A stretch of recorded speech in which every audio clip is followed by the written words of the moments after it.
Magandang araw mga kahilig. Ito na, dahil nagbalot tayo kahapon ng ating ubas.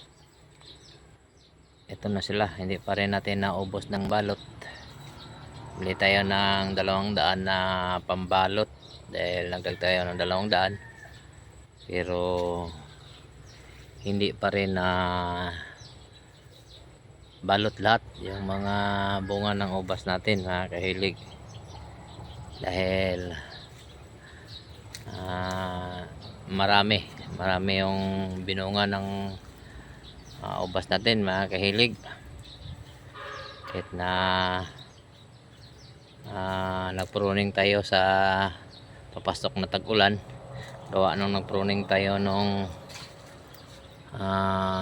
January, natake tayo ng trips mga kahilig. Kaya kinatdown natin lahat ng mga bunga ng ating ubas dahil tulad sa sinabi ko na pag na unahan tayo ng trips mga kahilig, kahit ano pang alaga mo yan, basta napasukan na tayo ng trips, hindi na kayang i-recover yan mga kahilig.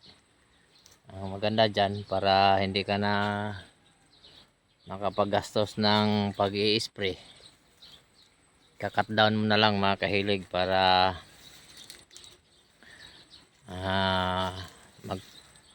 magpanibagong ano na naman yung pagpabulaklak ng ating ubas, tulad ng ginawa ko dito sa aking ubasan mga kahilig.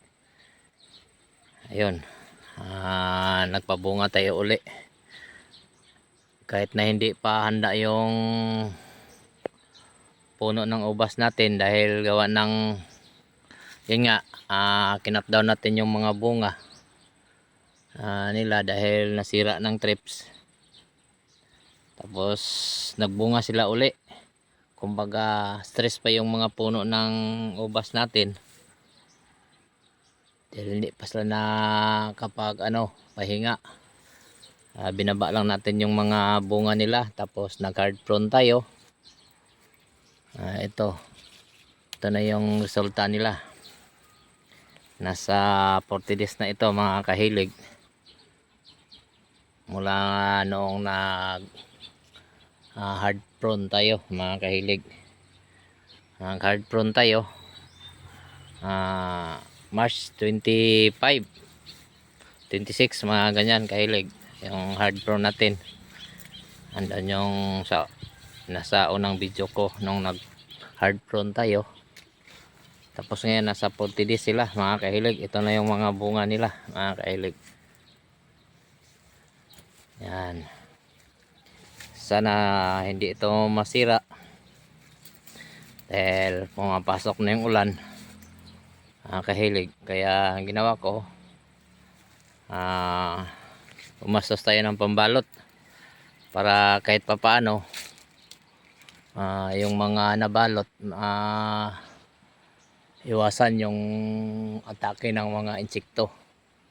Kasi pag na-atake ng insekto, parang ganito na yan mga kahilig Ito. Yan yung ng trips mga kahilig. Ito. Yan. Yun yung ng trips. Yung tama ng trips mga kahilig sa ating ubas. Alagaan mo man yan. I-spray mo ng insecticide at saka fungicide pag malapit na siyang mahinog, mabitak yan, puputok yan mga kahilig. Yung mga ganyan, yung may tama ng trips kahilig.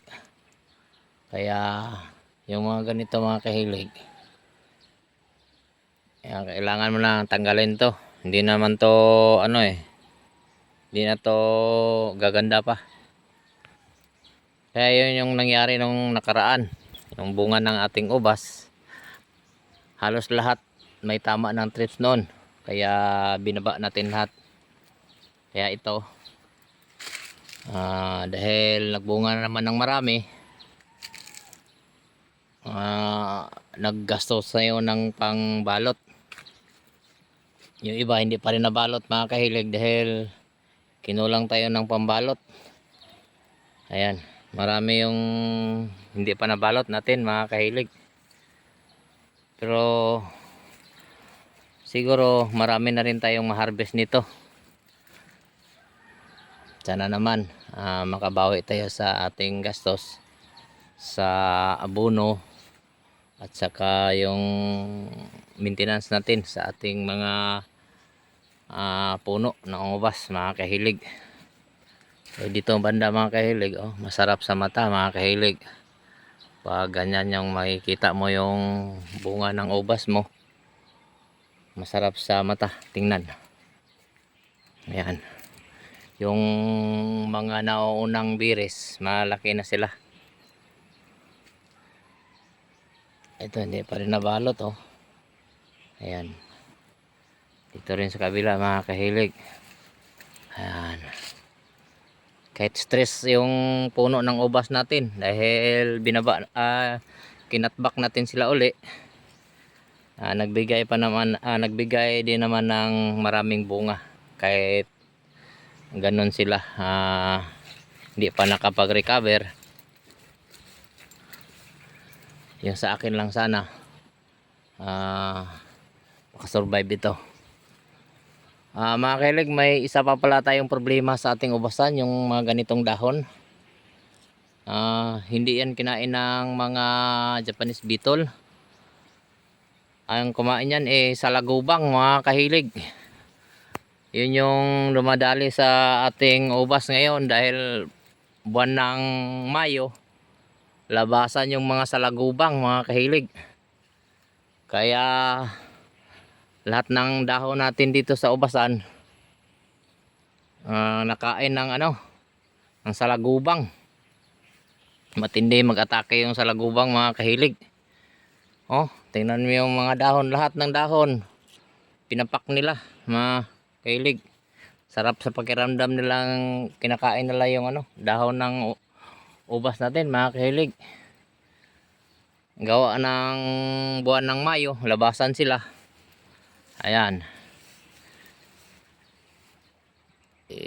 Kahit nag-spray tayo yung mga dahon kinain talaga.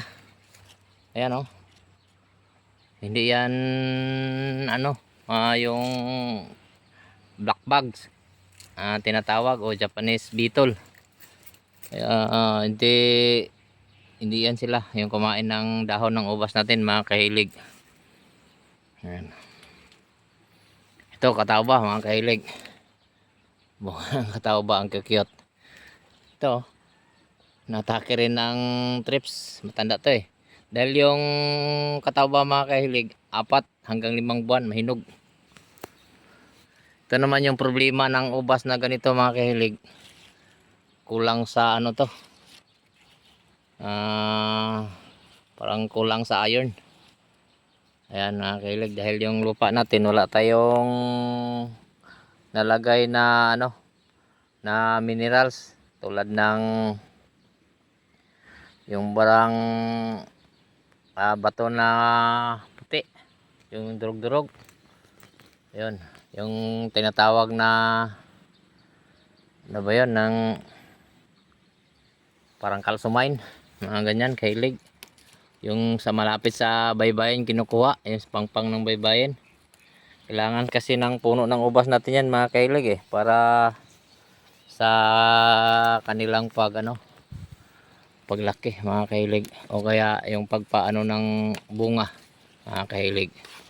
Ito mga tatanggalan natin ng mga sakir mga kahilig, gawa na marami silang bunga. Ito pag hindi mo tinanggal ito mga kahilig, yung mga ganito, dito napupunta yung mga pataba natin na dapat sa bunga pupunta, yung mga sakir, yung hihigop nun. Kaya sa mga ganito na nagbunga mga kahilig, natanggal natin yan, yung mga sakir. Pag nakita natin sa ating mga fruiting arm, mga kahilig. Natanggal natin yan. Yan mga kahilig.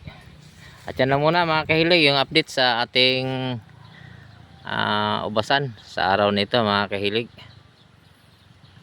Araw ng Miyerkules, May 7 mga kahilig. Kaya yan lang ang ating update at salamat sa panonood. At antay-antay lang kayo mga kahilig. Pag nagpa-open picking na tayo nito mga kahilig, siguro nasa huling linggo ng June to July, magpa-open picking tayo dito mga kahilig. Yan lang, salamat sa panonood. Magandang hapon uli. Bye bye.